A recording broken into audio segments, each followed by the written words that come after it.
What a run. How you doing, David? What's up, brothers? What's up?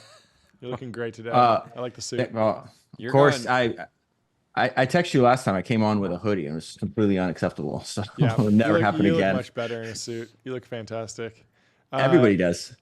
Before we jump into Dell, which is a Yeah. crazy story, can we talk about the fact that Larry Ellison has now started following TBPN. Yeah. TBPN? Say And what hello, Larry. Hi. How you doing? Good to have you in the and audience today. what you guys called him? Do you remember the nickname you gave him? big. Technology father. Was that it? Yeah. He's not a tech bro. He's a tech father. Yeah. Yeah, but I think I texted you guys, and then what I love is how fast like you are with it. You're like the original technology father, like He immediately. is. Basically created Invaded technology. the database, basically the mainframe. Yeah. I mean, what a fantastic, what an incredible book which you covered. What is it? The difference between God and Larry Ellison. Is that so? There's actually, it's funny because I think he's going to be. I just did Michael Dell. I'm working on the founder of Sony, Akio Morita. Sure. And I think I'm doing Larry Ellison again. I've done 3 on Ellison, but it's been like 4 or 5 years. So there's 3 books about him. The best one is probably Soft War. Yep. Because he got the right footnotes. Yeah, this is such a funny story. Tell this, please. So to agree to cooperate with the author, he's like, you can write whatever you want, but I must be able to answer on the same page and like have my like counter argument. And so at the bottom, it's like L.E. writes his initials. And I could almost do an entire episode. Like you might want to just read the whole book and just read L.E. writes. Just his notes. It's hilarious. But more books like that should exist. Somebody should go do that for all the major tech people today with that style. Because on the one hand, it's like it's not what journalism's about. Like it's not going to drive the same narrative. It's not objective because he's like putting his footnotes everywhere, but it's just an awesome format. I think more people should do that. Yeah, we go back and forth. Like, actually, no, I disagree with it. I was there. This is what I think happens. And then there's an even better. So I think I'm going to do Soft War. Because I think the founding story of Oracle is told best in that book. There's only, shockingly only 3 books on him. But then he did a book called. There's a book written about him called The Billionaire and the Mechanic.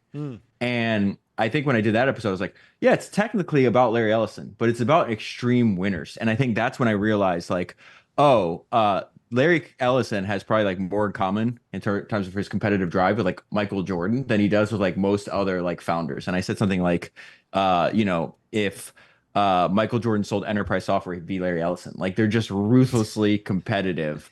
And there's a fantastic scene in The Billionaire and the Mechanic because Larry Ellison was best friends with Steve Jobs and they'd go on long walks. And so I'm pretty sure the book opens, or maybe I opened the episode with it, with them debating who the greatest person in history was. And Jobs went more like Gandhi, like peaceful. And I'm pretty sure if I remember correctly, Ellison went like conqueror, like Napoleon or something like that.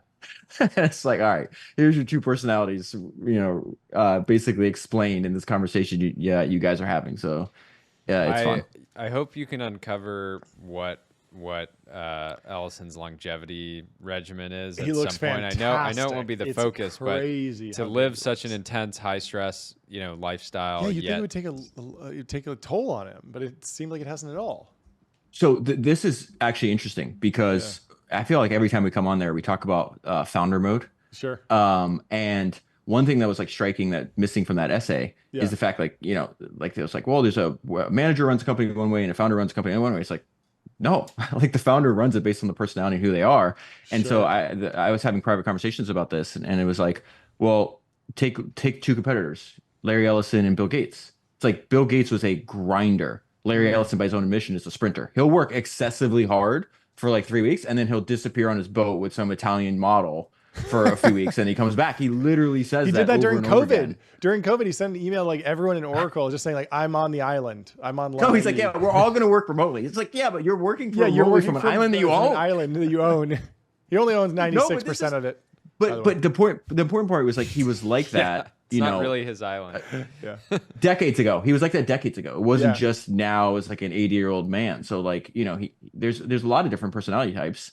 where Bill Gates was just like ripping his, there's this great story that Michael Moritz tells when before he was a VC, he was a phenomenal writer, still is a phenomenal writer. Yeah. I just finished reading his hidden book on Down Valentine, which is remarkable.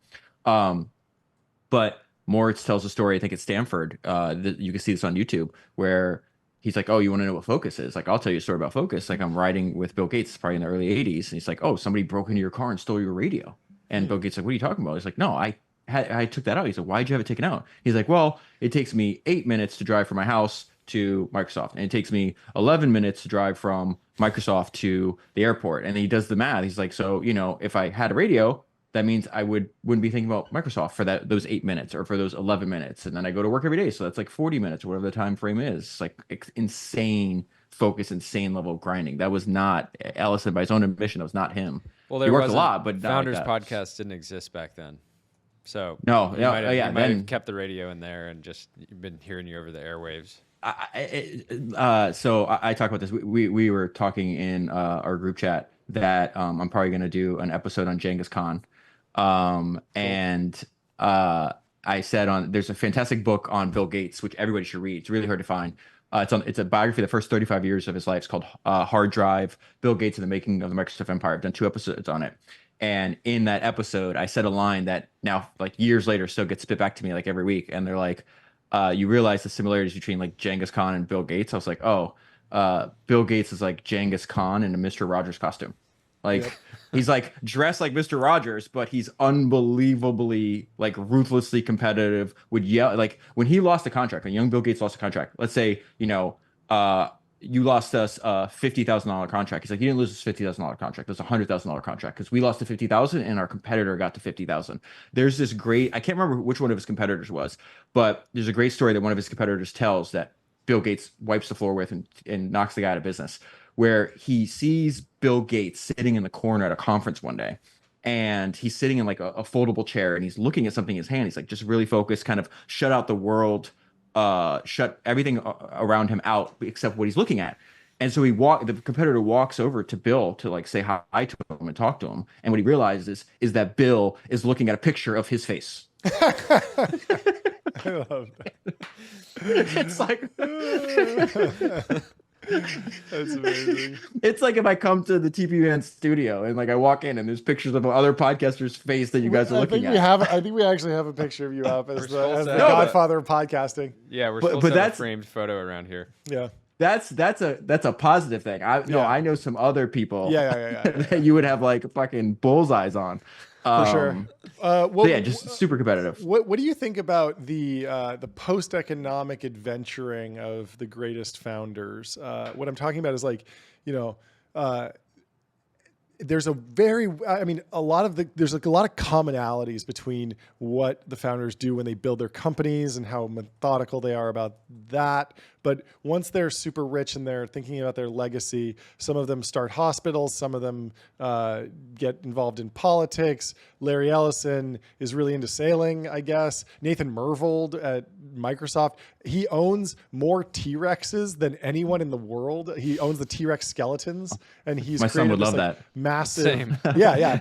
So he actually put all of his money to go and find new T-Rex skeletons. And he needs to bring them back. We need Jurassic World. I saw a deck for a dinosaur fund.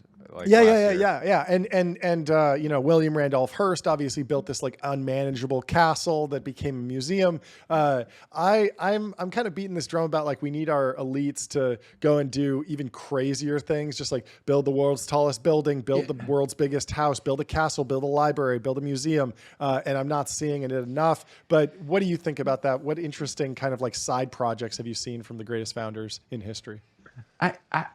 It's interesting. Like, what would be the most interesting one that's done? Honestly, I prefer them to do like what Steve Jobs did. If Steve was alive today, he'd be what, 70, so still young. Sure. The idea that he wouldn't be still working all the time at Apple to me is just unfathomable. Like, I think, totally. like I'm all for charity and all that other kind of stuff, but like, every biography is kind of written like that, where it's like, focuses on the early life and then the rise. and then gets really boring once they're like super rich and like name it. Like that's not relatable to other people. It's like, yeah, I donated a wing to, you know, the hospital named after my mother or something like that. Yeah. I'd prefer them to not have side quests. I'd prefer them to work on what they're working on until they're dead. So you want Bezos to go back into Amazon now that Lena Khan's out and the heat's off. Cool it with the Blue Origin. Cool it with the girls group chat. But if you're gonna have a side, no, that's actually a great example. If you're gonna have a side quest like the Blue Origin, like then build like another company. Make it a company. Yeah. Well, like, Bezos also has that clock, the Long Now Foundation. Have you heard about the clock? Yeah, of course. Well, but like even Ellison did this. He took his island and turned it into a sensei, 4 seasons, which is like, you know, this amazing like hotel. It's not a David might say it's not a mon, but Larry, when you hear this, I love Sensei. I think your properties are phenomenal. Yeah, they're fantastic. I'm sure they're excellent. I would expect nothing else. It's also interesting lore. So Larry has 6 homes on PCH. He's invested heavily in Malibu. More than that. Well, no, he's got like dozens of properties in Malibu. Okay. And I think there's 6 that are just in a row on PCH, and I think the fires got to 2 of them. And at some point, the firemen decided to make like a last stand, and we're basically like, the fire's not going past this point. And so a couple of them went down. I heard in the January fires, but 4 still standing. And I'm sure he's doing a ton to kind of help with the recovery effort broadly in Malibu. So. No, I think this is a perfect like segue into what I actually want to talk to you guys about, which is Michael Dell. It's like he's 18. He starts Dell when he's 18, 19 years old. He's 60 now, right? I talked. You had Zach Dell, his son, his co-founder, on last week. We did for Base Power. I talked to Zach for a while before I did the episode, and you know, he's like, the idea that my dad is ever going to stop is just never going to happen. He's just like, he had so many opportunities. So like, he didn't, when he took the company private, when he came back public, he didn't have to be the CEO. It's like, he's just obsessed with it. Like, you go to his house, like he's working on his computer. He wants to talk to you about the company. Like, he's completely in love with what he's doing. And that's probably the highest and best use of his time, as opposed to like another side quest. So I do like, the response for this episode has been really, really nutty. In terms of like, everybody knows, they've heard Dell, right? They know who he is. They've heard of this company, but the feedback I'm getting is like, they didn't understand his life story, and just how, I think I just tweeted out, like, I study uncommon life stories for a living, and Michael Dell is uncommon amongst uncommon people. I'm almost 400 episodes in. I can't think of another single comparable founder story to his, in the sense that like, this guy was a money-making machine since he was like 13. You guys, I just heard, I don't know if you guys put it up on the screen. I heard you talking about it. That tweet that he has, where he starts with, $6 million the first year. Can you break down how did he manage? I've been so focused on TBPN this week, I haven't been able to listen to the episode yet. I'm going to get to it this weekend. But how do you go from 0 to netting 6 million? Or grossing 6 million in the first year? Like, what does that even look like? It's even crazier than that, where like, he started the company with $1,000, no co-founder, no VCs. Okay. Wow. So like, this is what I mean. Like, I've been getting a bunch of text messages, and one of them was like, I don't think there's another like fucking startup story like this ever. I forgot what the text said. There's definitely an F word in there. And I posted it too. Because I just can't think of another like that successful that fast with so limited means. And his head-to-head competitor was Compact, which was, he's in Austin. He launches Dell in his dorm room. Dell Compact is in Houston. They raised, I think, 25 million initially. So I think 25 million at the beginning, and then in the first early years of Dell, they'd already raised like 100 million in capital, and he smokes them. They wind up getting bought, and then Dell still is thriving, and Compact no longer exists. But one of the things that is obvious in the stories is like, a lot of these outside success is obviously like, you have to be the right person with the right set of skills at the right time. And in '84, the personal computer, the first very popular personal computer appliance is what Steve Jobs called it, was the Apple II. That's the first computer that I think Dell was 14 years old when he buys. And there's a crazy stories about how big of a hustler he is and the businesses he was making. He was making more in high school than his teacher was. Like, just a money making machine from day one. And he buys an Apple II with his own money, right? You'll love him, Coogan, because he buys a Porsche. He buys a BMW and then a Porsche. And he gets arrested when he's like 19 for going like 92 and like a 55 and a red 911. Why are you So throwing like, Coogan under the bus like that? I think both of us like this. You'll love him because he was speeding. But I've defended Marquez Brownlee for speeding. I think it's fine.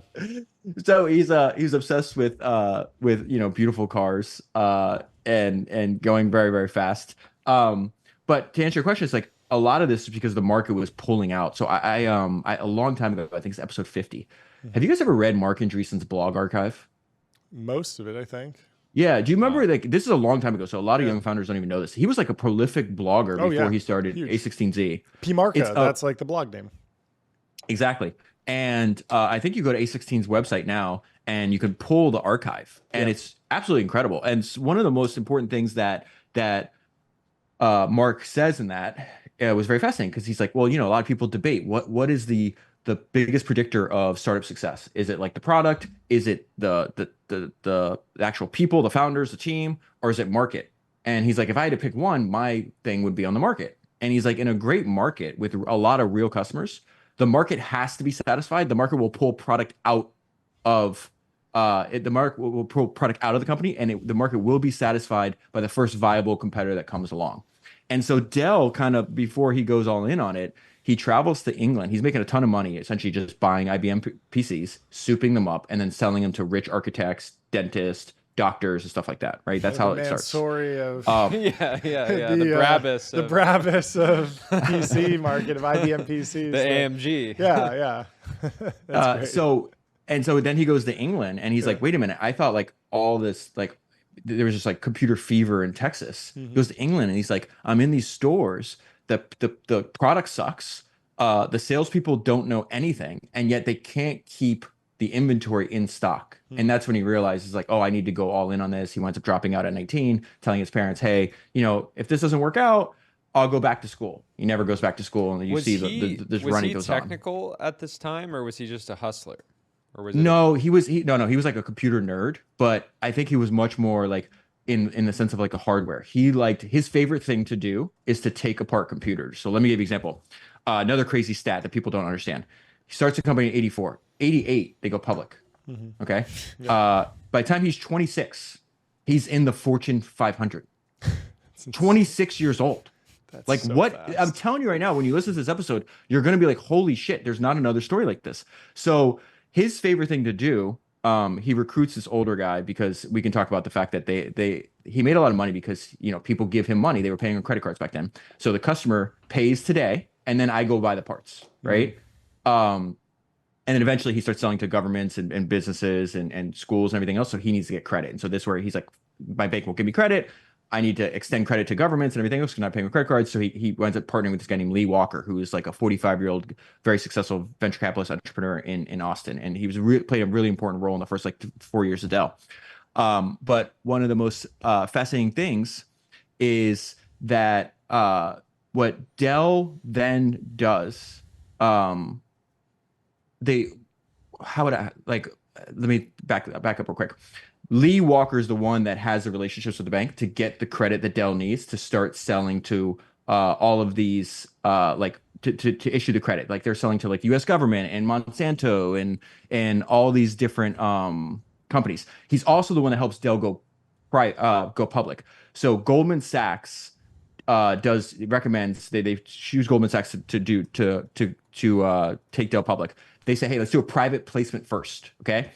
This is going to answer your question, Jordy. So the private placement, right? There's like a couple hundred private placements that are in the works on Black Friday, which is the stock market crash in 1987. Okay. Which we talked about last time I was on here with Sam Walton. Lee Walker goes in and is telling a young Michael Dell, we're screwed. Like they're going to cancel our private placement. The stock market drops in 23% in a single day. And he goes to Dell's office and he finds Dell to tell him this bad news. And what's Dell doing? Dell's like, I was taking apart the computers of my competitors to see how we can improve. So I don't know if he was technical from a software perspective, but from a hardware perspective, he understood how they worked. He liked putting them together. He liked taking them apart, putting them together, making them go faster and perform better. Yeah, the concept of a computer nerd almost like died off, right? In some ways, not Because you died off, can't. but it was just way more of a thing, and then it became like, well, if I'm really into computers, and I'm just going to make software. He talks about now they're way too complicated. You used to be able to take away the first Apple II, the IBM 5150, which I think is the first one he gets. You could take it apart and actually understand what every single component was doing. Now it's impossible to do that. Yeah. Can you compare Dell to Jobs? Similar revenue ramp at Apple, actually, although a little bit slower in the first year. I think Apple made under $1 million the first year, but that was 1997. By 1984, Apple was doing over $1 billion in revenue. So Dell comes in with 6 million. The market's a little bit more established. And then if you look at what Dell's done today, they're selling servers for businesses. That's about $40 billion of revenue. And then laptops for often computers, personal computers, but for business workers, another 40 billion or something in revenue. He seems much less focused on product design, brand, all the different things that Steve Jobs was known for. Is he for sure. more of So like a private equity financial mastermind? Is that what makes him special? No, this is the weird thing too, where again, not really comparable to any other people. He was upset. He was a computer nerd. Like he'd get in trouble in high school because he'd just sit in the back of class and read like Byte magazine and like was just obsessed with computers. But his parents were successful in business, and so every single conversation they'd have when he was a kid, like this dude was reading Fortune and Forbes magazine at 12 years old. And then we didn't even get to the point where like he takes Dell. By the time they go off on this crazy run, by the time they start hitting a lot of headwinds like 2005, by the time they get to 2012, 2013, they're in real big trouble. And so he takes this huge risk of doing the biggest technology leverage buyout in history with Silver Lake Partners. So they take Dell private in 2013. Okay. The story gets even crazier. So he understands. He was actually preparing for the age of AI like 10 years ago. And so Jensen, I talk about this in the episode where I found an interview with Jensen Huang and Michael Dell, and Jensen's like, well, there's only one company in the world that can actually build these data centers at scale and do every single thing from the storage to compute and everything else, and that's Dell, and that's why they're such an important partner to us. And Dell was like moving into storage and servers and stuff a long time ago, way before AI, like the proliferation of AI, I should say. And the most interesting is like, so he does the largest technology that they buy out Dell. They take it private for $24.4 billion, if I remember correctly. Okay. 2 years later, while he's still a private company, he does the largest technology acquisition ever. EMC, and right? I was at dinner tonight, and we were with our wives, and I had to apologize. I was like, listen, I don't mean to be vulgar, but I have no other way to say this. It's like Dell's got balls the size of watermelons. Like the guy is a private company. He buys EMC VMware, right? $67 billion with like $4 billion of equity. Yeah. So it's like there was like a special dividend or something like that, but they wind up borrowing like $50 billion. He's like, hey, I'm going to take this risk. I'm going to go $50 billion into debt to buy this company. There's a great story I talk about on the podcast. It's also in the book where EMC is, I think, a Boston company. The board of directors is a little older, a little different. And so Dell's coming there saying he's pitching this as a, merger, not an acquisition, but it's more of an acquisition, I would say, but merger, acquisition, whatever you want to call it. And he brings Jamie Dimon with him. Right. And there's a great story in the book where the board, he's talking about what his vision for EMC, what he wants to do and everything else. And then they're like, okay. And they lean forward, this old guy on the board, he's like, but Michael, we're talking about a lot of money here. Do you have the money? And Michael is about to answer, and Dell goes, all right, and Jamie Dimon goes, they have the money.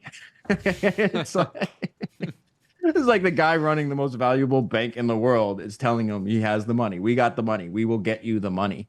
Yeah. And then what happens? He buys that for $67 billion. They spin out VMware. This will go back to your question. Is like he's obviously a technology, but he's also really gifted at business. He understands finance and everything else. So he buys EMC VMware for $67 billion. I think in 2022 they spin out and they sell VMware by itself for $61 billion.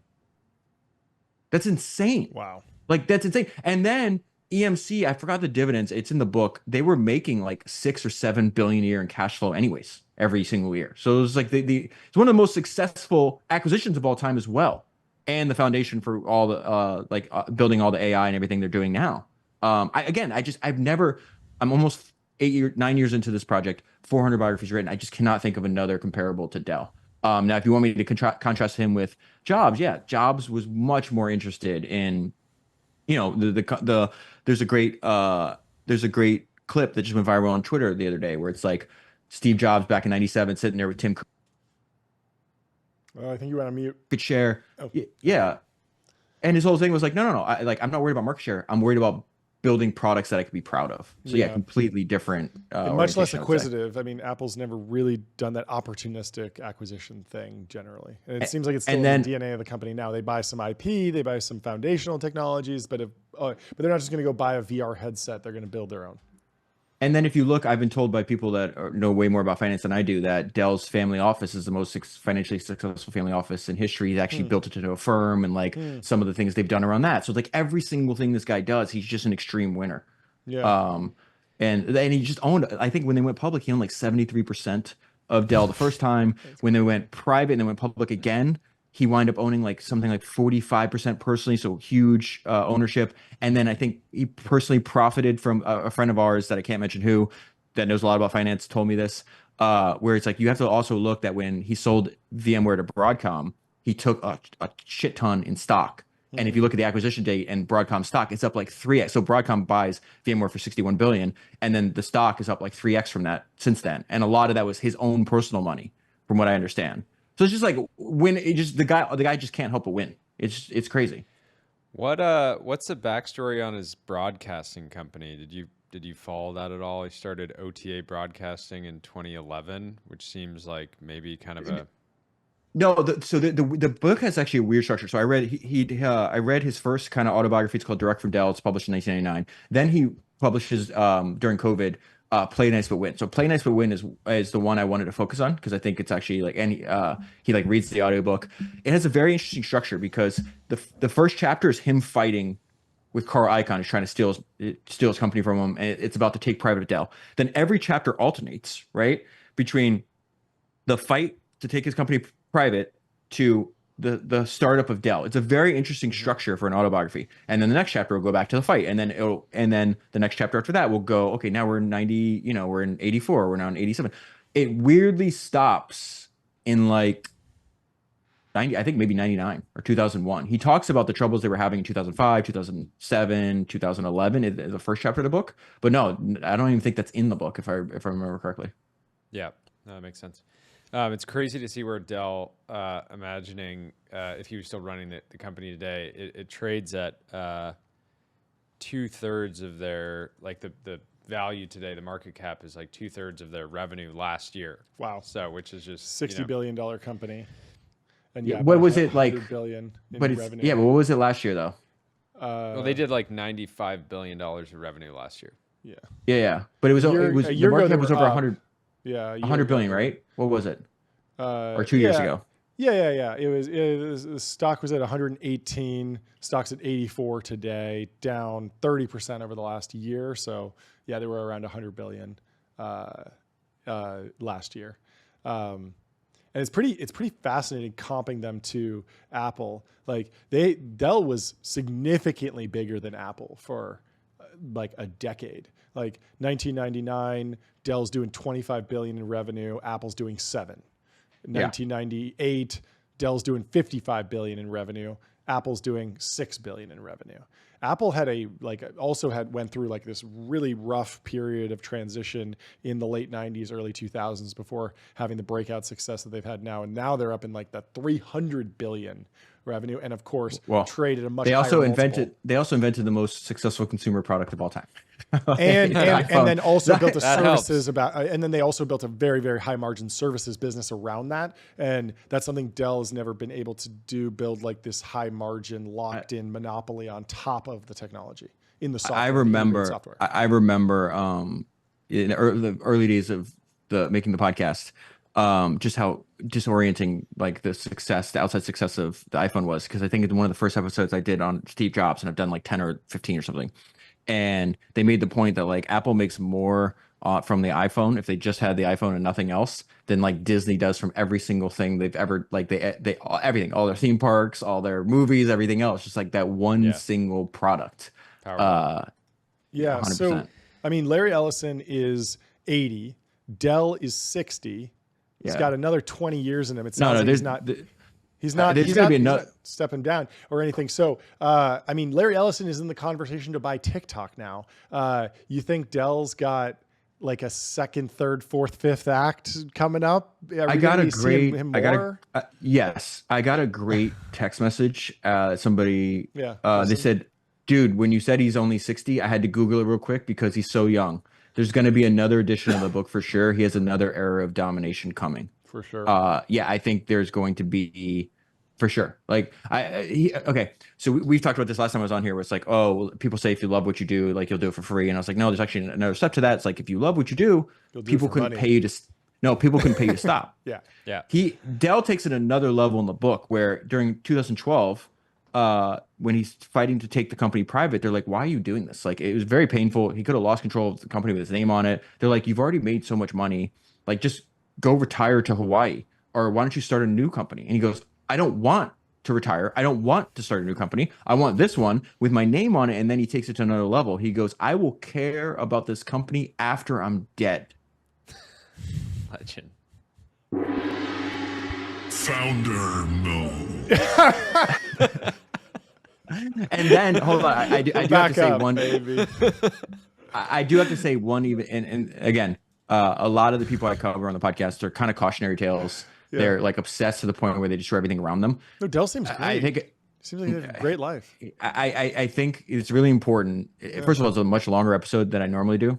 It's really important to get to the last few minutes of the podcast because like I save what I think is the most important lesson for the very end. I'm not trying to like hide it in the fact that like when I talked to Zach and the way he talked about the way his kids think about him and how they look at their father, you know, he's a hero to them. Awesome. He was talking about like Dell's running one of the most complicated, largest companies in the world, and yet anytime his son calls him or his kids call him, it's like he'll drop everything for them. He's a legitimately great dad, still married to the same wife. Like, this is what I mean. He's just uncommon amongst uncommon people. I cannot think of another single like comparable to him. It's fantastic. Absolute legend. I think you kind of compare to him, actually. I often think of you as like the Michael Dell of podcasting. No, one thing I will say, he's got excellent taste in podcasts. He sent Michael Dell a year and a half ago, sent me the best DM I've ever got. He says your podcasts are A+ and a little trophy emoji. I was very proud of that. And then today he wound up tweeting. He's like, you're very good at what you do. I was like, that's amazing. It's fucking crazy that you're saying that. So real recognize real. Real recognize real. It's wild. This has been great. Thanks for coming on, hanging out. This is always fun. Always. Jordy's got something queued up on the soundboard. Let's hear it. That's brother behavior. Brother behavior. Thanks for the invite. I love you guys. Yeah, love you. I'll talk to you soon. Have a good rest of your Friday.